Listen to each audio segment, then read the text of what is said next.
Sandrine, un observatoire de la famille, pourquoi faire? Alors, pour étayer les positions de l'UDAF, en fait, l'UDAF recueille des données à la fois au niveau de son réseau familial, de ses services, et donc ça, ce sont des données qualitatives. Et donc, pour aussi étayer un petit peu le propos, on recueille des données quantitatives qui sont à la fois qui peuvent être disponibles ou autrement qu'on collecte par le biais de l'Observatoire de la famille et ses enquêtes. L'observatoire, il permet à l'institution familiale en fait, et au pouvoir public de prendre en compte des besoins familiaux qu'on n'aurait pas pu mesurer par ailleurs, ou autrement de justifier ou d'affirmer des choses qu'on pressentait et qu'on souhaitait mettre en avant. D'accord. Et comment on choisit le sujet? Alors chaque année un sujet d'enquête est choisi par les 4 UDAF de Franche-Comté puisqu'elles collaborent ensemble. Elles font déjà un préalable en allant interroger leurs partenaires pour savoir s'il y a des sujets d'actualité qui les intéressent plus que d'autres et ensuite elles tranchent sur le sujet et la problématique.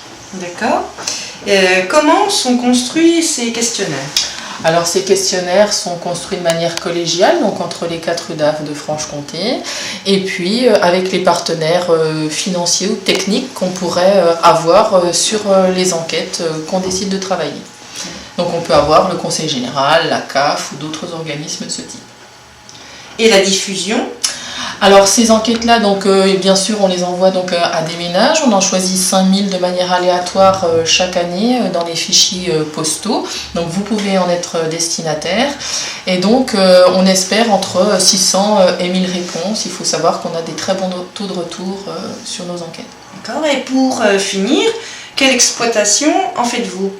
Alors on en fait une analyse, on travaille les résultats et ensuite ces résultats sont distribués à l'ensemble des représentants familiaux pour qu'ils abondent un petit peu leurs propos dans leurs différentes instances et puis aussi au pouvoir public et ensuite il fait aussi l'objet d'une diffusion un peu plus générale au grand public et ensuite il fait l'objet d'un travail au sein des UDAF pour mettre en place des préconisations, on va dire plutôt politiques.